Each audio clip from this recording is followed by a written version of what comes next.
We now welcome on Brian Hnat to the program. He is a tight end commit for JMU's 2025 recruiting class. Brian, thanks so much for taking the time. Yeah, thanks for having me. So let's start with sort of the basics about your recruitment. When did you hear from JMU? Can you take us through that process? I was reading today in the Daily News Record that you're spending a postgraduate year or 6 months, you were telling me, post high school, doing some stuff there and then going to JMU. So take me through that process and what it's been like the last few months. Sure. Yeah. I've actually known Coach Chesney and his staff for a little while now because they were recruiting me this last year back at Holy Cross. Um, and then they ended up making the move down to JMU, and I decided to do a PG year, and it kind of all worked out great. And, you know, they said come down, and, I love them. So that's where I'm headed.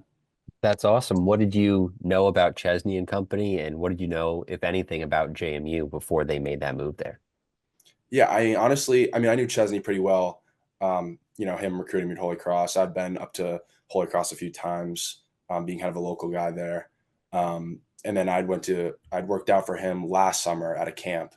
And so I got to kind of see how he ran things, how, the culture was over there. And I really, really impressed and really liked it. And then when he made the jump down to James Madison, I honestly didn't know too much about JMU. I knew obviously great football program, really good history last couple of years in FBS, but other than that, it was all new to me. Awesome. This post-grad year, did that help, I guess, in the recruitment? I know sometimes guys do that to sort of boost their options. How much did that help you to have sort of the 6 months with your recruiting process? Oh, it was unbelievable. I mean, it changed everything. Coach Hooley at Avon Old Farms, where I'm going, he's the best.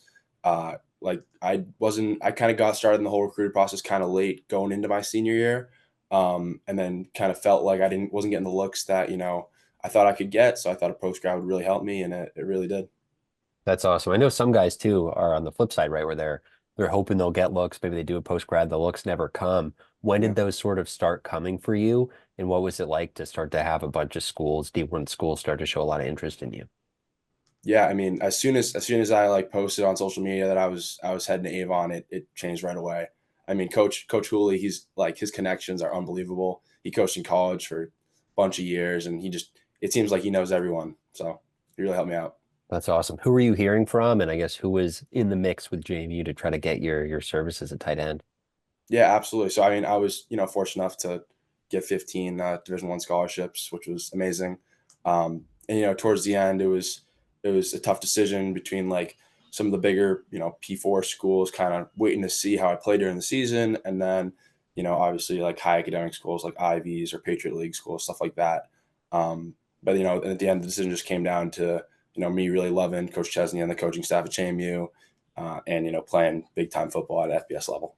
Awesome. What's that process like weighing it? Because obviously those are a bunch of differences, right? If you're trying to wait on a P4 or if you're going to a JMU, but then also an IB is very intriguing given the academic prowess of this. How do you sort of weigh all those different things when you're choosing? Yeah, I mean, it was super difficult. Honestly, probably one of the hardest decisions of my life. Um, but I went on my official visit to JMU 2 weekends ago, and sat down with Coach Chesney. He laid everything out. Was just really down to earth and just being super honest, and not so much selling JMU, but of course he did. But just really connecting with me and explaining like I want to go somewhere where I like feel wanted and where I feel like I'm going to succeed. And he really made JMU feel like the place for me.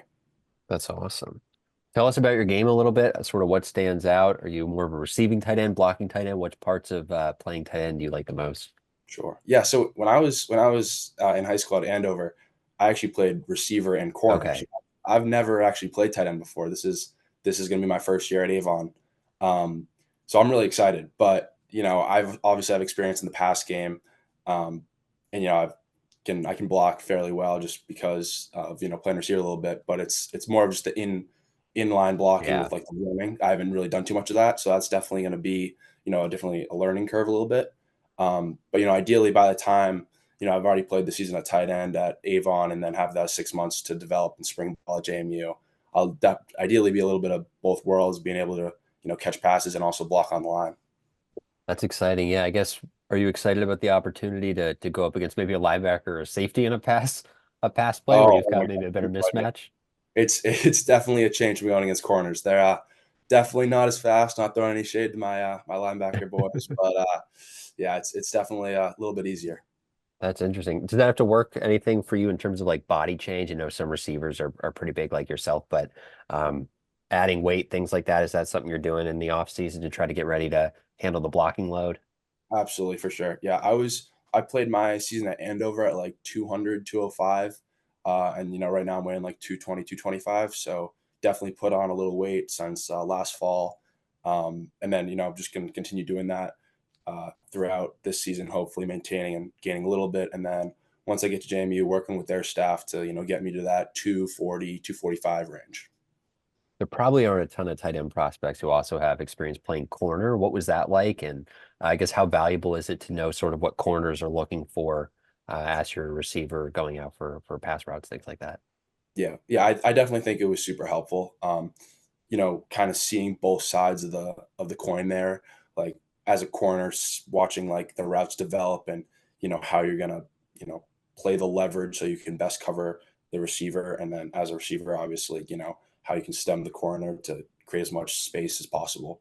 So I think it definitely helped me on both sides of the ball, just seeing the flip side and seeing kind of how to adjust like in game. Awesome. I want to go back to Chesney too. You mentioned him being engaging. He's obviously a super energetic Yeah, guy. Obviously, a lot of the Ivy League schools have elite level coaches too. When you're talking with coaching staffs and trying to bond with them, what are you looking for in a certain staff that really sort of sets them apart maybe from some other staffs that are also really, really solid? sure. Yeah, so I love going to like their camps because when Hmm. they're coaching guys in like the individual period or the competitive period, whatever you want to call it. It really just kind of shows how they're going to be a lot of times, in during the season, and then also talking to the players and say, hey, is this how they are all year round? And at JMU, I really like obviously went to camp, saw the way they treated everyone, like the just the level of competition that was there. And then I was talking to some of the guys, and they were like, "Yeah, that's how every day is. That's how we do it here." And that just really was like, "All right, yeah, I want to be a part of that." That's a smart process. Yeah, I feel like you could get caught up with some of the sales pitch stuff, but if you're in Absolutely, the camp getting coached, you're probably getting the real feel for the coach a little bit more. for sure. Yeah. Now, I know you played receiver in high school, but is there anyone NFL wise you either model your game after or like watching, and whether it's a receiver or tight end or somebody in that position? Sure. Yeah. I mean, growing up in Massachusetts, Gronk, he's the guy. Hard. Love watching him on Sundays. A little bit hurt when he went down to Tampa with Brady, but Yeah. had to happen. But yeah, I mean, it was unreal growing up with like a team like the Patriots. Yeah. Uh, yeah, just Boston is unbelievable in terms of the whole sports with the Celts this year and everything. Diehard Patriots fan? Diehard Boston, anything Boston. Anything Boston. Yep. Anything Boston. How are you feeling about the current Patriots? Obviously some upheaval now compared to the Yeah. dynasty. I mean, yeah, there's some work to do, but I can't complain too much after that 20-year run. It's it's all right. Yeah. That's fair. That's fair to say. I'm curious too. I asked most of the recruits that we have on their playing style, things like that. But I was curious if you're a trash talker when you have it going, or if you're sort of like a silent assassin type. We've had a mix of both, but I'm curious where you stand in that. No, that's not really me. I mean, I usually kind of try to keep it to myself. I mean, obviously people talk, and you just got to do your best to tune it out. Just kind of get the job done, and contribute to the team in any way you can. You're one of the first who said tune it out. We've had some who, a lot of guys who are say like, I don't talk, but if somebody talks to me, it gets them going. But yeah, Yeah. that's nice. And then as far as your receiving style, your play style, what sort of sets you apart as a receiver and tight end compared to maybe some of your peers that was able to get you these D1 looks? Sure. Yeah, as a receiver, obviously just the size was huge. You don't see many 6'5", 200 plus like guys running routes at wide out. But and then the tight end kind of, I think, bringing the receiver component to it, being able to run routes and being a quicker guy definitely really helped me you know, be apart from some of the other guys. When you are 6'5" in high school and you're in the red zone, I guess what kind of corners were you going up against, and how valuable is the size when you're going up against a guy who might be giving you probably not a foot, but maybe a good 6, 8 inches? Yeah, yeah. I mean, in high school, the obviously, you're not going to have, super big corners. Right. So definitely a height difference there, like you said. A lot of fade balls, just kind of throwing it up and letting me go get it. but yeah, I mean, it was great.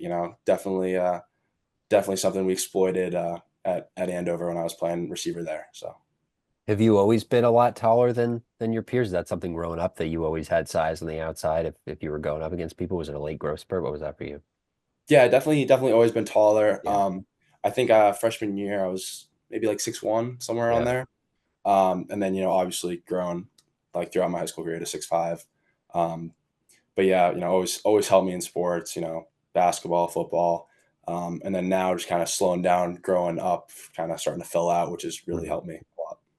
Is that what you enjoy as a pass catcher? You like sort of the one-on-one fade pass? Is that sort of where you'll take a jump ball any day of the week? What do you like the most out there? Absolutely, yeah. I mean, fade ball. I mean, can't go wrong with it.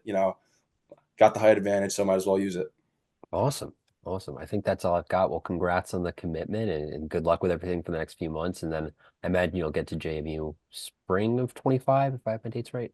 Yeah, so I think I'll go for the second semester. Yeah. So stay through Christmas break at Avon, and then head down whenever you guys Okay. come back down there. Awesome. Awesome. Yeah.